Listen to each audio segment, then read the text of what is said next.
আমার আলোচ্য বিষয় যুবক, তোমাকে আল্লাহর কাছে দামি বানানো। আমার আলোচ্য বিষয় পুরুষকে আল্লাহর কাছে দামি বানানো। আমার আলোচ্য বিষয় মা বোনদেরকে আল্লাহর কাছে দামি বানানো। যে আল্লাহর কাছে আমি দামি হব কিভাবে? কিভাবে আমার মৃত্যুর সময় ফেরেশতা নেমে আসবে? কোরআন বলে তাতানাজ্জালু আলাইহিমুল মালাইকা। আরেক রিওয়ায়াতে আছে শুধু আসবে না, আয়েশা প্রথমে সালাম দিবে, সালাম, তারপরে অভয় দিবে, আল্লাহ তাখাফু, তোমার কোনো ভয় নাই, ওয়ালা তাহজানু, তোমার জন্য কোনো দুঃখ নাই। যুক্তি পর্যন্ত দিবে, আমরা যখন সাথে আসি তো তোমার ভয় কিসের? নাহনু আউলিয়াউকুম, আমরা তোমার সঙ্গী, তোমার ভয় কিসের? আমরা তো তোমার সঙ্গী। আরো আগে দেখাবে, পর্দা সরায়া জান্নাত দেখায় দিবে, আবশিরু বিল জান্নাতিল্লাতী কুনতুম তুআদুন, জান্নাত দেখায় দিবে, কসম খোদার। বাকিগুলা বললে উলামা মানবে কিনা জানি না। রু বাহির হইতে দেরি, জান্নাতের থেকে সোনার ট্রে নিয়ে আসা হয়, রেশমের কাপড় নিয়ে আসা হয়, মুস্কার আম্বর জান্নাতের নিয়ে আসা হয়, যার ভিতরে রুটাকে লেপটানো হয়, সোনার প্লেটে রাখা হয়। দাম দেখাইতেছি, দাম দাম। জমিন থেকে আরশ পর্যন্ত 2 লাইনে ফেরেশতাকে দাঁড় করানো হয়। তারপরে আল্লাহ বলে স্বাগত জানা বান্দার রূকে।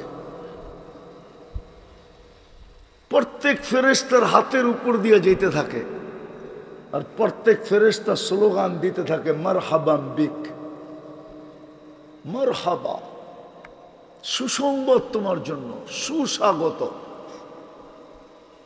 সুস্বাগতম তোমার জন্য। আরশের নিচ পর্যন্ত 2 লাইনে। জমিনে যারা আছে বাড়িতে, ওদেরকে বলে দেওয়া হয়, কফ গাসসিলু ক্বাবলা আইয়ু গাসসালু। দুনিয়ার মানুষ গোসল দিতে দেরিও করতে পারে, তোমরা দিয়ে ফেলো, তোমাদেরটা শেষ করো। দুনিয়ার মানুষ কাফন পড়াইতে দেরিও করতে পারে, তোমরা জান্নাতের কাফন পড়ায় দাও।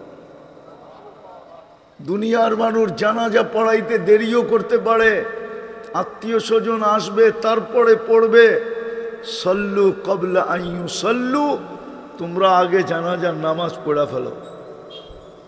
কুমু সুফুফান ইলা কবরিহি ওয়াস্তাকবিলু, কবর পর্যন্ত 2 লাইনে দাঁড়ায় যাও, আমার বান্দার শরীরকে স্বাগত জানাইতে থাকো। কবরের পাশে যখন লাশ যায় তো কবর সেলুট দেয়, ইদান উহাব্বিলু লাকা বাতনি খাদরা, তোমাকে রাখতে দেরি, পেটটা জান্নাতের বাগান হইতে দেরি হবে না। ইউহাব্বিল জিসমাকা নূরা, তোমার শরীর আলোতে আলোকিত হয়ে যাবে। ইয়াসাদ রুহুকা ইলাল্লাহ, তোমার রূহ আল্লাহর সান্নিধ্যে চলে যাবে। তারাল জান্নাতা গুদুওয়া ওয়া আশিয়া, আজকের থেকে তুমি সকাল বিকাল জান্নাত দেখতে দেখতে, চোখকে শীতল করতে করতে কিয়ামতের মাঠ ঘনায় আসবে। তুমি সকাল বিকাল জান্নাতকে দেখবে, এটার নাম হলো দামি, এটার নাম হলো দামি। শুধু মানুষ হিসাবে জন্ম নিলে, যদিও সৃষ্টির সেরা, কিন্তু আল্লাহর কাছে দামি হয় না।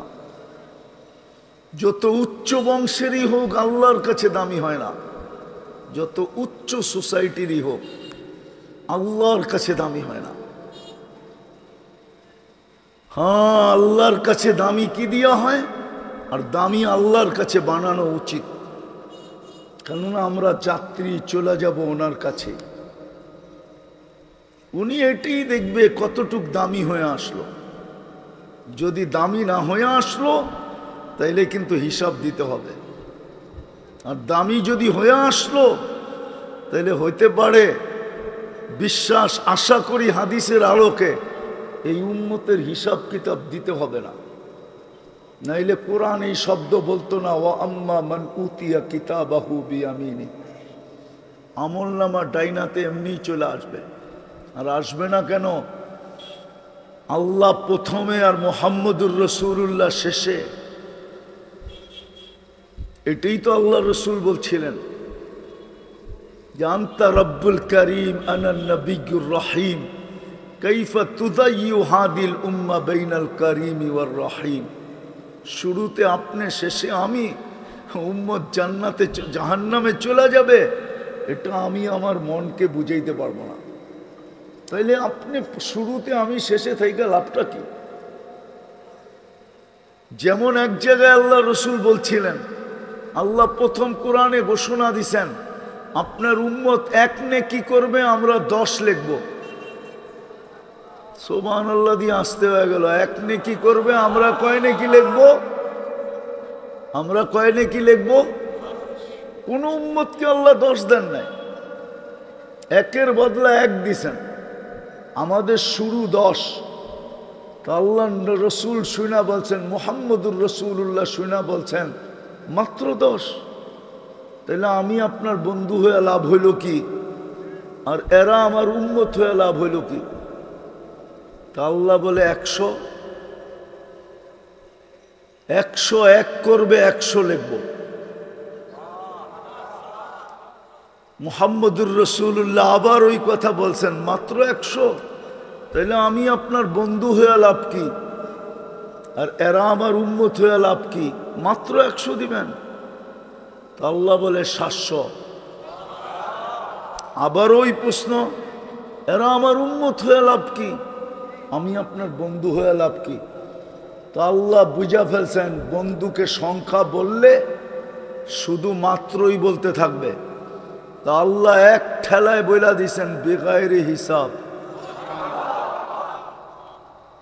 হিসাব ছাড়া দিব। এটাই বুঝেছেন আপনি শুরুতে আমি, শেষে উম্মত জাহান্নামে চলে যাবে। আমি মনকে বুঝাবো তো বুঝাবো কি করে? হায়, তখনই আল্লাহ বলছিলেন সালতো তা সাফি তো সাফা। আপনি চাইতে থাকবেন, আমি দিতে থাকবো। আপনি সুপারিশ করবেন, আমি মঞ্জুর করতে থাকবো। এই জন্য যুবকদেরকে বলতেছি, যুবক আপনাদেরকে বলতেছি, আপনি দুনিয়ায় কতটুকু পরিচিত, ফেমাস, প্রসিদ্ধ,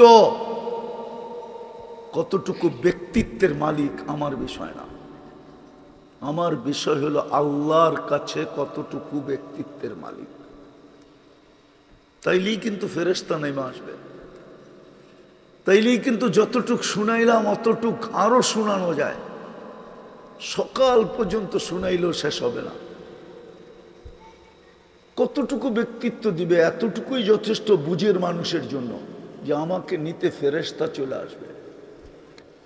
মালাকুল মৌতকে পর্যন্ত আল্লাহ বইলা পাঠাবে, আমিল মুআমিলাতা উম্মিল হানুন, দয়াবতী মার মতো ব্যবহার করবে, তুমি কঠোর ব্যবহার করবে না। তোমার আসল রূপ একে দেখাবে না। ইযহাব বি আহসানি সূরা, তুমি সুন্দর রূপ নিয়ে যাবে। মালাকুল মৌতের আসল রূপ কি জানেন? দাউদ আলাইহিস সালাম দেখছিলেন জীবনে একবার। উনি দেখতে দেরি, বেহুশ হইতে দেরি হন নাই। মালাকুল মৌতকে দোয়া করতে হয়েছে, আল্লাহ হুশে আনেন, নাইলে জীবনে আসবে না দাউদ হুশে। যখন হুশে আসছে জিজ্ঞাসা করছে কেমন দেখলেন? আখিরাতের কোনো আযাবের দরকার নাই, আপনার রূপটাই যথেষ্ট। হায় হায়, কেমন কঠিন রূপ! আল্লাহ বলবে সুন্দর রূপ নিয়ে যাবে। আমিল মুআমিলাতা উম্মিল হানুন, দয়াবতী মার মতো ব্যবহার করবে, কঠোর ব্যবহার করবে না। মনোযোগ মনোযোগ মনোযোগ। দয়াবতী মার মতো ব্যবহার করবে, কঠোর ব্যবহার করবে না। আমি পরে হাদিসের শব্দ দিতেছি, আখরিজ রুহাহু কামা ইয়াখরুজু শারাতু মিনাল আজির। আটার ভিতর থেকে যেরকম চুলটা সহজে বাহির করে, আমার বান্দার রূহটা এরকম সহজে বাহির করবে। যদি নিজেকে দামি বানাইতে পারলাম আল্লাহর কাছে, দুনিয়াতে না। সত্য এটাই। দুনিয়ায় দাম কতক্ষণ বলছি আমি, কিন্তু আল্লাহর কাছে দামি হব কিভাবে ওটাই বুঝাইতে চাইতেছি। ওটার জন্যই মুহাম্মদুর রাসূলুল্লাহ সাল্লাল্লাহু আলাইহি ওয়াসাল্লামকে আল্লাহ পাঠায়া দিয়েছেন। হায় হায়, মাঝে মাঝে বলে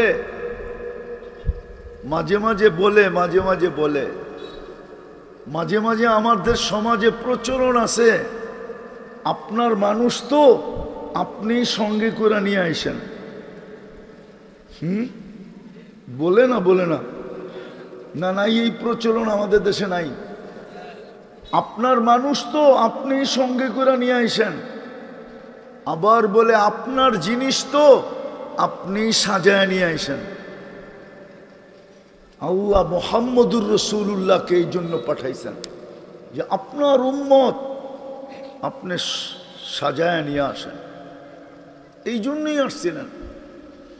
সময় কম, পরিশ্রমও কম। আফসোস আমরা বুঝলাম না। মনে হয় ওই আল্লাহওয়ালার কথাই সত্য। এক আল্লাহওয়ালা কবরস্থানে, বিশাল কবরস্থানে কাঁদতেছিল। কিতাবে লেখা আছে, বিদায় বলতেছি। তো এক যুবক যে জিজ্ঞাসা করছে, বাবা তুই কবরস্থানে কাঁদিস কেন? তোর কান্না দেখবে কে? যদি প্রয়োজন থাকে মিটাবে কে? তুই আল্লাহওয়ালা বলতেছিল, বেটা কেন কাঁদি জানিস? বললে কি তোমার বুঝে আসবে? বলছে বাবা বলো না, দেখি বুঝিনি কিনা। তো আল্লাহওয়ালা বলতেছিল, এই কবরস্থানের বাসিন্দাগুলা, মানুষগুলা যখন দুনিয়ার বুকে ছিল, পিঠে ছিল, কবরের বাহিরে ছিল, 24 ঘন্টা আল্লাহ এদেরকে মাফ করার জন্য ডাকতে থাকতো। আজকে কি আল্লাহ মাফ করার জন্য আমাদেরকে 24 ঘন্টা ডাকেন না? না ডাকেন না? প্রমাণ দিব। হাদিস দিতেছি, ইয়াবসুতু ইয়াদাহু নাহারান হাত্তা ইয়াতুবা মাসি আল-লাইল। সারাদিন হাত প্রসারিত করে থাকেন, রাত্রের নাফরমান যেন দিনে তওবা করে। ওয়ায়াবসুতু ইয়াদাহু লাইলান হাত্তা ইয়াতুবা মাসি আন-নাহার। সারা রাত্র হাত প্রসারিত করে রাখেন, দিনের নাফরমান যেন তওবা করেন।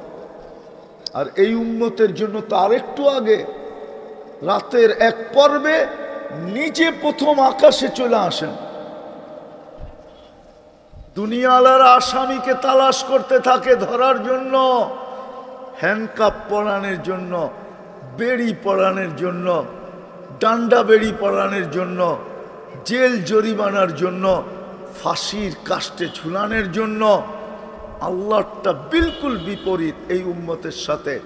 রাতের 3 ভাগের 1 ভাগ যখন অতিবাহিত হয়ে যায়, প্রথম আকাশে আইসা প্রত্যেক আসামিকে ডাকতে থাকে, হালমিম মুস্তাগফির ফাগফির আলা। কে আসিস? নিজের আসামি, হাত তুলতে দেরি, তোকে মাফ করতে দেরি করব না। বাবা বলতেছিল, কবরস্থানের মানুষগুলা যখন উপরে ছিল, হায় হায় একদিনও হাত উঠাইতো না। বলেন এই মজমায় কে আছে যে ডেলি একবার হাত উঠায় তওবা করে?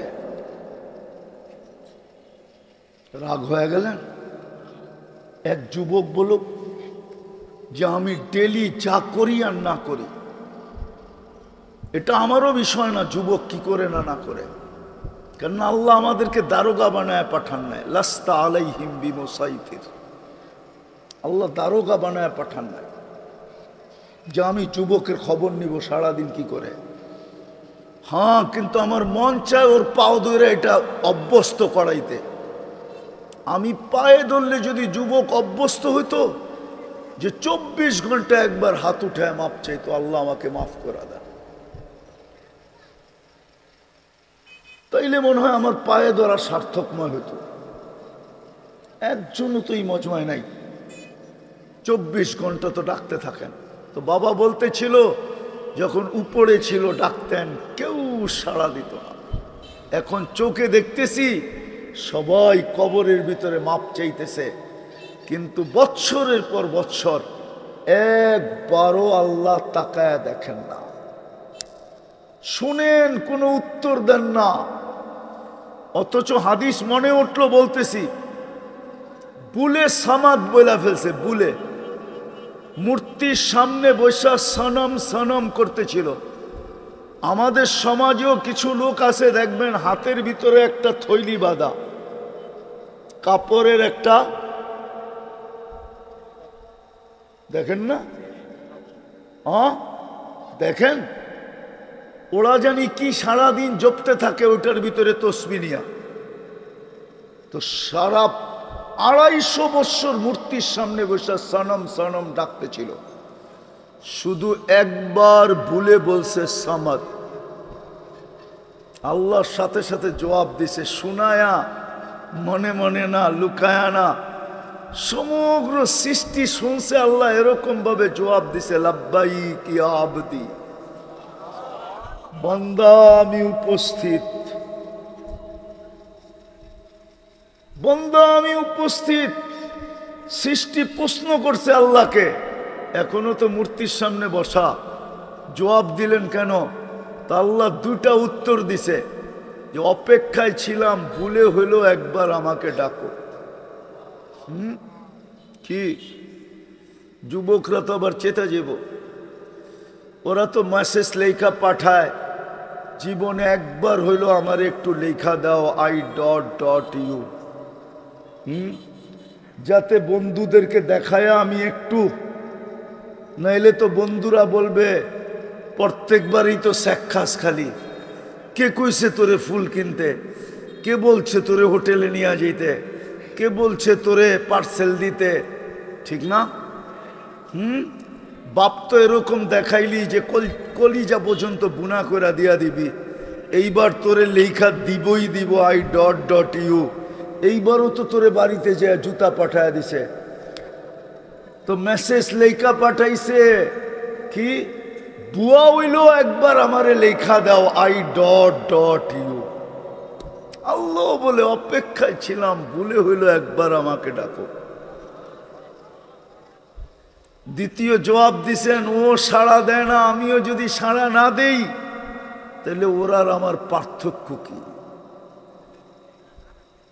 বাবা বলতেছিল, এখন ডাকতেছে, মাপ চাইতেছে, আল্লাহ তাকায়ও দেখে না। কিন্তু দুনিয়াতে ভুলে ডাকলেও সাড়া দিয়া ফেলেন। আরেকটা শুনবেন, ইব্রাহিম আলাইহিস সালাম মেহমান নিয়ে ব্যতীত খাইতেন না। তো মেহমান নিয়ে আসছেন, জিজ্ঞাসা করছে কার ইবাদত করিস? কার কার করব? সূর্যের করি, সূর্যের চেয়ে বড় কে আছে? তো প্লেটের থেকে উঠায়া দিছেন, তুমি খাবে আমার খাওয়া। কয়েক কদম বাহিরে গেছে, আল্লাহ ওহি পাঠাইছে, বন্ধু 250 বৎসর 3 বেলা খাওয়াই, 1 বেলা খাওয়াইলেন না, উঠায়া দিলেন।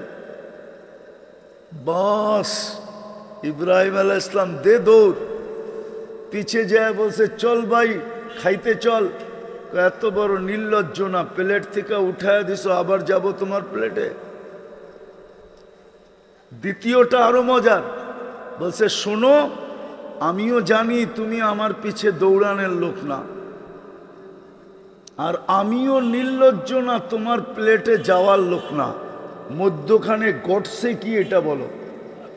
তো ইব্রাহিম আলাইহিস সালাম বইলা ফেলছে, তোমার কথা সত্য, আমি তোমার পিছে দৌড়ানোর লোক না, আর তুমিও যেটা বলছো তোমার ব্যাপারে ওটাও সত্য, তুমিও আত্মমর্যাদাহীন না, কিন্তু গোটা তো গেছে মধ্যখানে, তোমার মালিক পাঠাইছে বিদায় দৌড়ায় চলে আসছি। তোমার মালিক বলতেছে 250 বৎসর খাওয়াইতেছি 3 বেলা। ইব্রাহিম খলিলুল্লাহ 1 বেলা খাওয়াইলেন না, উঠায় দিলেন। বলছে আমার মালিক কে? বলছে আল্লাযী খালাকাকা, যে তোকে তৈরি করছে 1 ফোঁটা পানির থেকে। যখন মালিকের পুরা পরিচয় শোনার পরে বলছে ইব্রাহিম যাব প্লেটে, কিন্তু আগে হাতটা বাড়াও, ওই মালিকের হয়া নেই, তারপরে যাব। সাথে সাথে মুসলমান। মুহাম্মদুর রাসূলুল্লাহ আসছিলেন আমাদেরকে দামি বানানোর জন্য। সময় কম, পরিশ্রমও কম। এই উম্মতের বয়স 60-70 বছর, পরিশ্রম করতে হবে 60-70 বছর। না না, ভুল। প্রথম 15 বছর এমনি মাপ, প্রাপ্ত বয়স্ক না হওয়া পর্যন্ত মাফ। দ্বিতীয়, আমরা যতক্ষণ ঘুমাই কলম উঠানো থাকে, কলম আমাদের বিরুদ্ধে যায় না।